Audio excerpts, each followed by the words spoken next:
चलो अब इस अध्याय के अगले प्रश्नावली के अगले क्वेश्चन को देख लेते हैं। तो जहाँ से हमने छोड़ा था वहाँ से हम स्टार्ट करेंगे। तो शुरू करते हैं।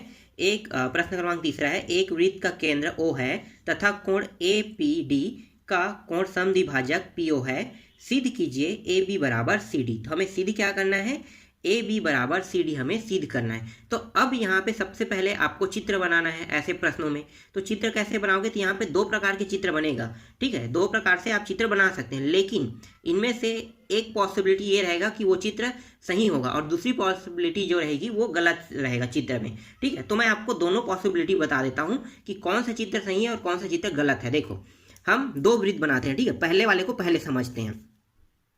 ठीक है, यहाँ पे देख लेते हैं। ठीक है, ये एक वृत्त है। ठीक है, छोटा सा मैं बना रहा हूँ। ठीक है, ये एक वृत्त है। अब वृत्त में देखो क्या कहा है प्रश्न में, एक वृत्त का केंद्र O है। ठीक है, तो ये बन गया केंद्र O भाई। ठीक है, ये केंद्र का नाम हमने दे दिया O। इसके बाद क्या कहा है, तथा कोण APD कहा है। ठीक है, तो APD कोण कहा है, कोण समद्विभाजित PO है। मतलब PO जो है वो दो हिस्सों में बांटता है। तो मैं अभी मान लो कि इस तरह से एक रेखा खींच लेता हूँ। ठीक है, ये O हो गया, ये P हो गया। अब जो कोण बनेगा वो उसे दो हिस्सों में बांटेगा, क्या, APD। देखो ना, तो ये हो गया AP और D, ध्यान देना। ठीक है, ये A हो गया और ये D हो गया। ठीक है, अब हमें आगे बढ़ना है। ठीक है, आगे बढ़ो और सिद्ध कीजिए कि AB बराबर CD। तो देखो यहाँ पे AB का नाम का भी जिक्र हुआ है। अब AB और CD का नाम जिक्र हुआ है, इसका मतलब क्या है, यहाँ पे देखो A के साथ B होना चाहिए और B के साथ मतलब C के साथ D होना चाहिए। तो क्या ये चित्र सही बना है? नहीं। क्यों? क्योंकि अगर यहाँ पे AB बराबर CD अगर सिद्ध नहीं करने के लिए कहता तब ये चित्र सही होता, लेकिन AB बराबर CD सिद्ध करने के लिए कह रहा है, इसलिए ये चित्र गलत होगा। देखो तो अधिकतर क्या होते हैं, जो चित्र बनाते हैं ना, अधिकतर गलती ऐसी ही करते हैं। तो यहाँ पे हमें चारों बिंदु को लेना है, ABCD। ठीक है, जो इस प्रश्न में दिया है ना जो नाम, उसको सभी को लेना है। AB को भी लेना है, CD को भी लेना है इस चित्र में। ठीक है, बिंदु पॉइंट को PO को भी लेना है। तो सभी के सभी बिंदु पॉइंट को ध्यान में रखना है हमें। तो दूसरा चित्र बनाते हैं। देखो अब उसके हिसाब से बनाएंगे, CD को भी लेके बनाएंगे, ध्यान देना। तो मैं क्या करूंगा, इस बार जो चित्र बना रहा हूं इसमें मैं डायरेक्ट ले रहा हूं C और D को। ठीक है, A और B बराबर CD। तो मैं क्या करूंगा, दो जीवाएं मान लेता हूं। ठीक है, ये पहली जीवा हो गई AB और दूसरी जीवा हो गई CD। ठीक है, तो यहाँ पे नाम दो A, यहाँ पे नाम दो B, इसको नाम दो C और इसको नाम दो D। केंद्र में एक बिंदु कह रहा है तो यहाँ पे O नाम दे देते हैं।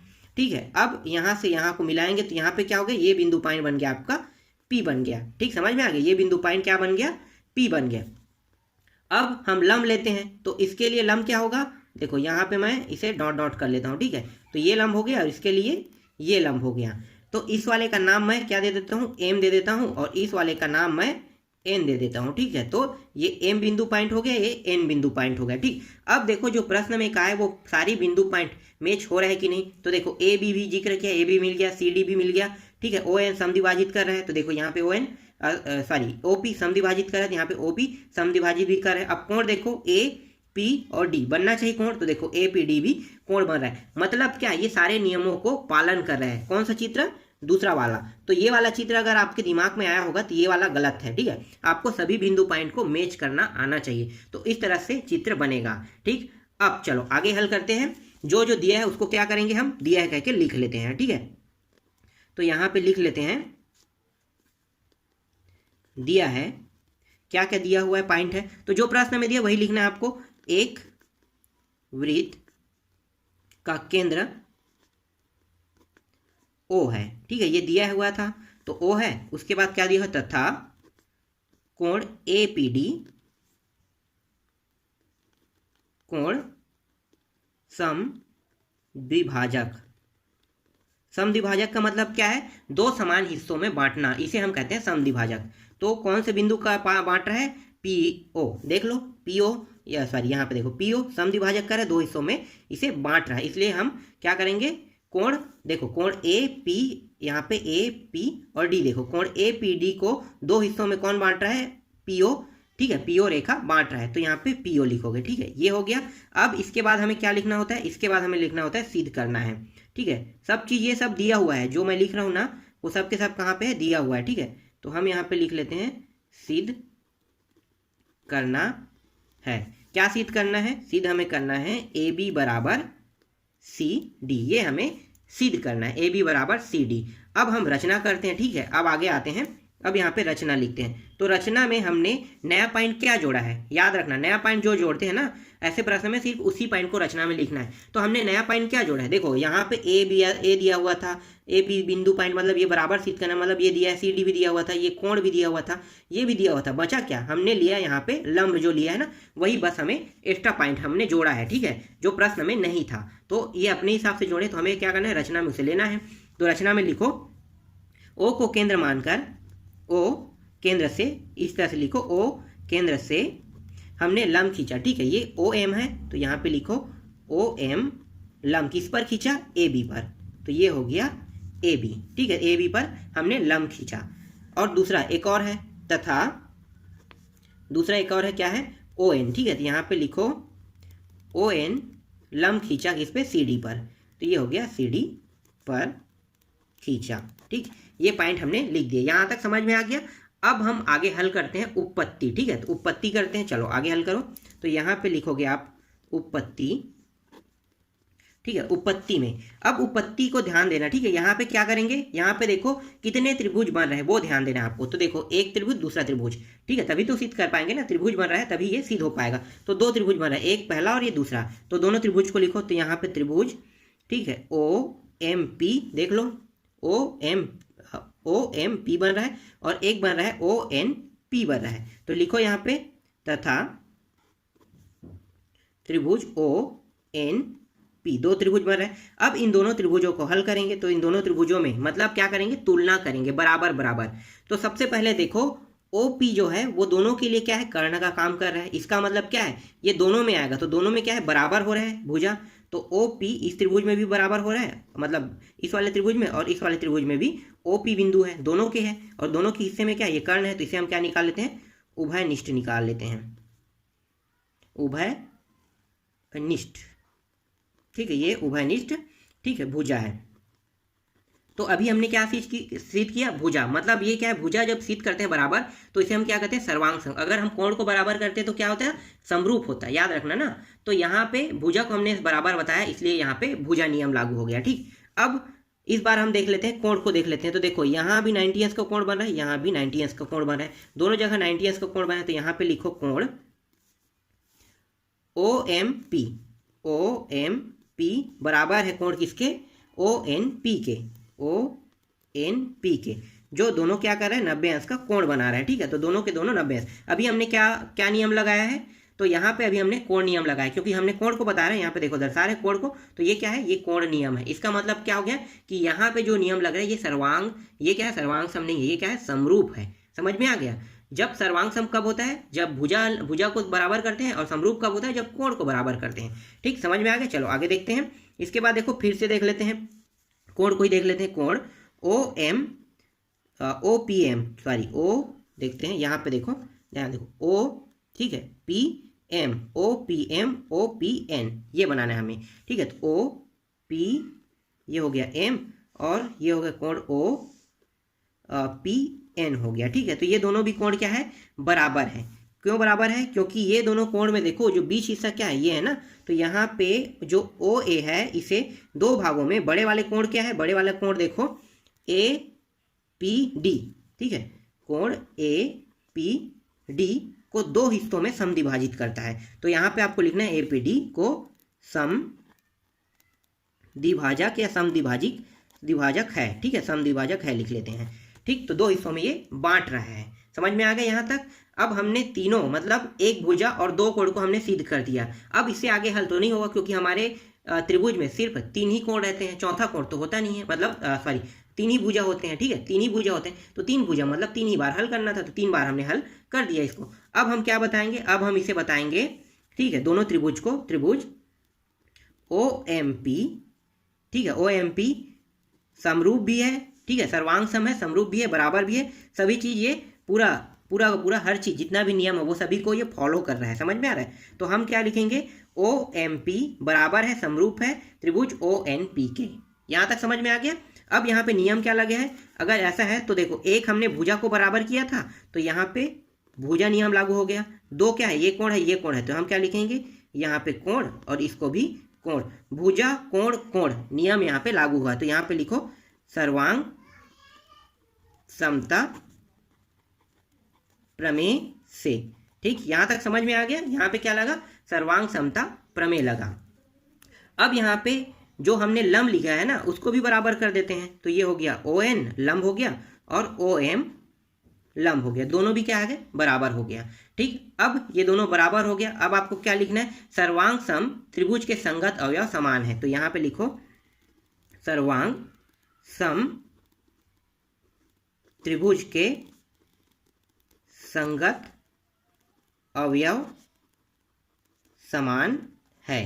ठीक, यहां तक समझ में आ गया। सर्वांग सम, देखो ये दोनों क्या है, ये दोनों इसके लंब है। तो सर्वांग सम तो त्रिभुज ही है ना, क्योंकि देखो एक भी भुजा, अगर भुजा नियम हम एक में भी लगाते हैं तो हम पूरे त्रिभुज को क्या कहेंगे, सर्वांग सम त्रिभुज कहेंगे। अगर तीनों के तीनों में ही कोण लगा है तभी हम उसे समरूप त्रिभुज कहेंगे। ठीक है, लेकिन अगर उसमें एक भी में भी हम अगर बराबर सिद्ध कर दें एक भी भुजा को, तो क्या होगा, इसका मतलब यह है कि वो सर्वांग सम त्रिभुज है। तो यहाँ पे क्या है, सर्वांग सम त्रिभुज के संगत अवयव समान है, जितने भी भुजा है वो सब के सब भी समान होंगे, इसका मतलब ये है। अतः यहाँ पे लिख सकते हो AB बराबर CD सिद्ध हुआ।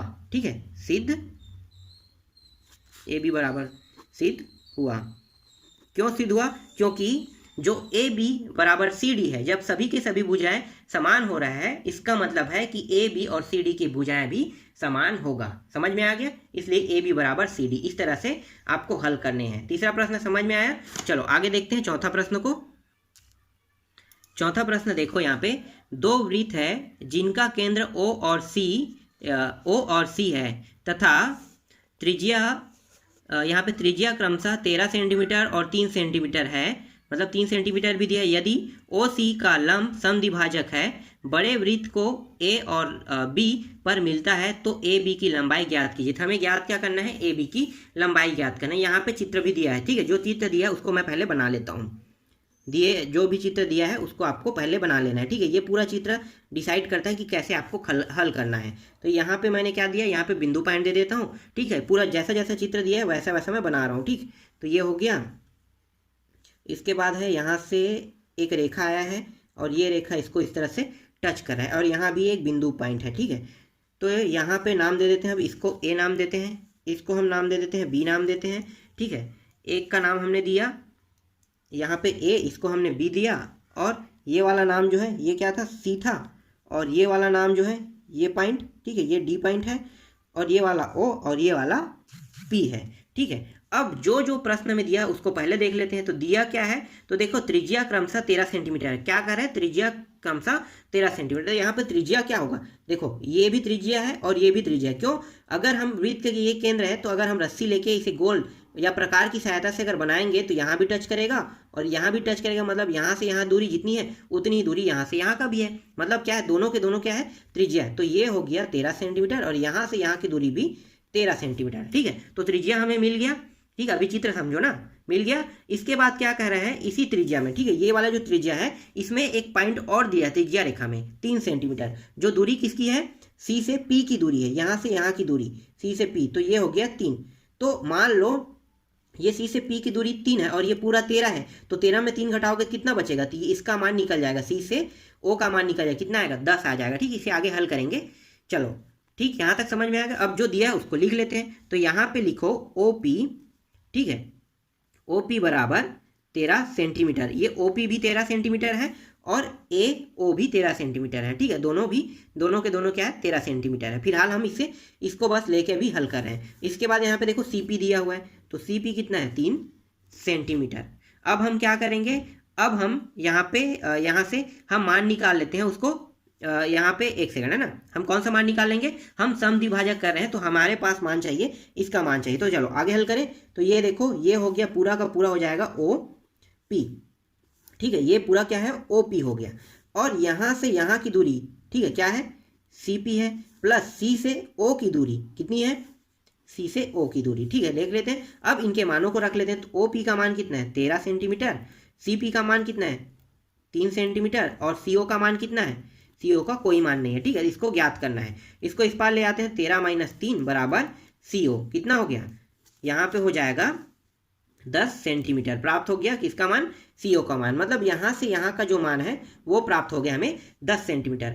अब हमें क्या निकालना है, अब हमें यहाँ पे आपके प्रश्न में स्पष्ट कहा है कि CO का जो मान है ना, CO, ठीक है, ये CO है, CO से ये रेखा क्या है, बराबर हिस्सों में, दो हिस्सों में CO को दो बराबर भागों में बांटता है कह रहा है। मतलब यहाँ से यहाँ की दूरी जितनी, उतनी दूरी यहाँ से यहाँ की होगी। तो हम क्या करेंगे, यहाँ से यहाँ की निकाल लेते हैं। तो यहाँ पे आपको बताना होगा, ठीक है, OC, जो OC है वो OC का लंब, ठीक है, ये लंब ही है ना, OC में लंब गया है, देखो OC में AD लंब और नीचे की ओर क्या गया है, DB लंब गया है, ठीक है, DB लंब गया है। तो हमें क्या करना है, यहाँ पे OC जो है उसमें लंब क्या करें, समद्विभाजक है, ठीक है, समद्विभाजक, समद्विभाजक का मतलब है दो हिस्सों में बांटना। और AB जो है ये क्या है, लंब है, ठीक। अब निकाल लेते हैं, इसके हिस्से को निकाल लेते हैं। तो यहाँ पे निकालो, लिखो अब यहाँ पे CO, ठीक है, फिर लिखेंगे हम लोग CO, ठीक है, CO, उसके बाद है इसके एक हिस्सा क्या है, CD है, ये हो गया CD प्लस DO हो गया, ये हो गया DO, ठीक है। यहाँ पे आप नीचे में बताओ CD बराबर DO, क्यों, क्योंकि यहाँ पे हमने स्पष्ट किया है कि इसे दो हिस्सों में समद्विभाजक करता है। इसका मतलब क्या है, ये जितना रहेगा उतना ही ये भी रहेगा, ठीक है। तो यहाँ पे निकाल लेते हैं CO बराबर, ठीक, CO बराबर इन दोनों को CD प्लस इसको भी हम क्या मान लेते हैं, CD मान लेते हैं। दोनों जुड़ जाएगा, CO का मान कितना है, 10 है ना, तो 10 यहाँ पे CO का मान आ गया, और बराबर इन दोनों को जोड़ेंगे 2 CD हो जाएगा, फिर यहाँ पे 10/2 हो जाएगा, और यहाँ पे आ जाएगा CD। तो एक सेकेंड और भी आ गया ना, यहाँ पे 5 आ जाएगा, और ये हो गया CD का मान आ गया 5 सेंटीमीटर, ठीक, समझ में आ गया। CD का मान कितना निकला, 5 सेंटीमीटर। तो यहाँ पे आप लिख सकते हो इसका मान 5, यहाँ से यहाँ का भी 5, देखो 5 5 10 3 13 आ गया, टोटल मान कितना हो गया, 13 हो गया। समझ में आया यहाँ तक। अब क्या करेंगे, हमारे पास देखो दो भुजा का मान प्राप्त हो गया, एक 13 और इसका प्राप्त, आधार और कर्ण का मान प्राप्त है, बस हमें इसका मान निकालना है। उसके बाद हम क्या कर सकते हैं, इस जीवा का मान आसानी से निकाल सकते हैं। तो पहले चलो अब देख लेते हैं, त्रिभुज को देखना है, कौन सा त्रिभुज बन रहा है, AOD त्रिभुज बन रहा है। तो यहाँ पे लिखो त्रिभुज AOD में, ठीक है, क्या करेंगे, पाइथागोरस प्रमेय लगाएंगे। यहाँ पे लिखो पाइथागोरस प्रमेय से, ठीक है, पाइथागोरस प्रमेय। पाइथागोरस प्रमेय क्या है, तो पाइथागोरस प्रमेय का नियम होता है कर्ण का वर्ग बराबर लंब का वर्ग प्लस आधार का वर्ग होता है। अब देखो यहाँ पे कर्ण कौन है, तो O और A कर्ण है, ठीक है, सबसे बड़ी भुजा वही है, जो तिरछा होता है वही सबसे बड़ी भुजा होता है। तो ये हो गया 13 का वर्ग बराबर लंब, देखो लंब है AD है, ठीक है, AD का मान जैसा वैसा लिख लेते हैं। तो यहाँ पे लिखो AD, क्यों, क्योंकि AD का मान हमें निकालना है। और यहाँ पे आधार देखो, ये आधार है OD है, ठीक है, तो यहाँ पे लिखो OD का मान कितना था, 5 है ना, देख लो OD, यहाँ पे मैंने CD लिख दिया क्या, हाँ ठीक है, कोई बड़ी बात नहीं है, CD और OD एक ही मतलब है, क्योंकि दोनों का मान देखो यहाँ पे DO और CD दोनों बराबर है। तो यहाँ पे क्या होगा, इसके मतलब DO बराबर भी 5 ही होगा, ठीक है, समझ में आ गया। तो इसका मान भी क्या होगा, 5 ही होगा। चलो अब इसे आगे हल करते हैं। तो दिए हो गया 13 का वर्ग कितना होगा, 169 होता है, बराबर AD का वर्ग, और 5 पंचे 25, कितना, 5 गुणित 5, 5 गुणित 5 कितना होगा, 5 पंचे 25 होगा, तो ये हो गया 25। इसको इस पार ले आते हैं, तो ये हो गया 169 माइनस 25, ये प्लस था, इस साइड आके क्या हो जाता है, माइनस हो जाता है। क्यों, कोई भी संख्या बराबर के इस पार से उस पार जब पक्षांतर होके जाता है तो उसके चिन्ह में परिवर्तन हो जाता है, ठीक है। पक्षांतर होने पर अभी हम क्या करें, सिर्फ पक्षांतर करें, और पक्षांतर नियम किसमें लागू होता है, जिसमें धन और ऋण सिर्फ माइनस और प्लस होता है, उसी बस में पक्षांतर नियम लागू होता है, ठीक है। बाकी में तिर्या गुणा नियम लागू होता है, ठीक है। अगर नहीं है, गुणा के रूप में, भाग के रूप में है, तो वहां पे क्या होगा, तिर्या गुणा नियम लागू होगा, ठीक। धन और ऋण बस में ही क्या होगा, पक्षांतर नियम। तो यहाँ पे क्या हुआ, ये धन था इसके आगे में, इसके साथ जुड़ा हुआ था, इसलिए ये क्या हो गया, पक्षांतर होके यहाँ पे आ गया। तो यहाँ पे बचा क्या, AD का वर्ग, इसको घटाते हैं तो 144 आ जाएगा, ठीक है। और ये हो गया AD का वर्ग, यहाँ से वर्ग हटा देंगे अगर AD से, तो ये इसके ऊपर लग जाता है अंडर रूट, तो ये हो गया 144। और 144 किसका वर्ग होता है, 12 का, तो यहाँ पे लिखो 12, ठीक है। तो यहाँ से अंडर रूट से 12 बाहर हो गया, और ये आ गया AD हो गया, ठीक। AD का मान कितना है, 12 सेंटीमीटर प्राप्त हो गया। अब हमें पूरे उस जीवे का मान निकालना है, AB का मान निकालना है। तो AB का मान निकालने के लिए तरीका क्या है, तो यहाँ पे लिखो AB, ठीक है, AB बराबर, देखो यहाँ पे ध्यान देना ना, चित्र में ध्यान दो, देखो ए बी को दो हिस्सों में कौन से बिंदु काटा है, डी बिंदु, तो एक बिंदु होगा ए डी होगा और दूसरा डी बी होगा। ठीक, लिखो यहाँ पे, तो ए बी बराबर ये हो गया A D plus D B. ठीक है, यहाँ पे लिखो ए डी जितना है उतना ही डी बी भी होगा, ठीक है, या बी डी भी होगा, आप ऐसे लिख सकते हो। तो दोनों का मान कितना आ जाएगा, 12 ही आएगा। ठीक है, इसका मान भी 12, देखो इसका मान भी 12, इसका मान भी 12 हो, क्यों, क्योंकि दोनों को दो हिस्सों में बांटा है। ठीक है, इस तरह से तो बराबर बराबर हिस्सों में बांटा है, तो दोनों का मान 12। तो यहाँ पे ए बी बराबर इसका मान भी 12 लिखेंगे प्लस इसका मान भी 12 लिखेंगे, और 12 12 कितना हो गया, 24 सेंटीमीटर। यही हमें ज्ञात करना था। तो ए बी का मान कितना आ गया, 24 सेंटीमीटर। यही क्या है, इसका आंसर है। ठीक, समझ में आया ये प्रश्न। इसके बाद जो 5वां प्रश्न है उसको मैं आपको नेक्स्ट वीडियो में बताऊंगा।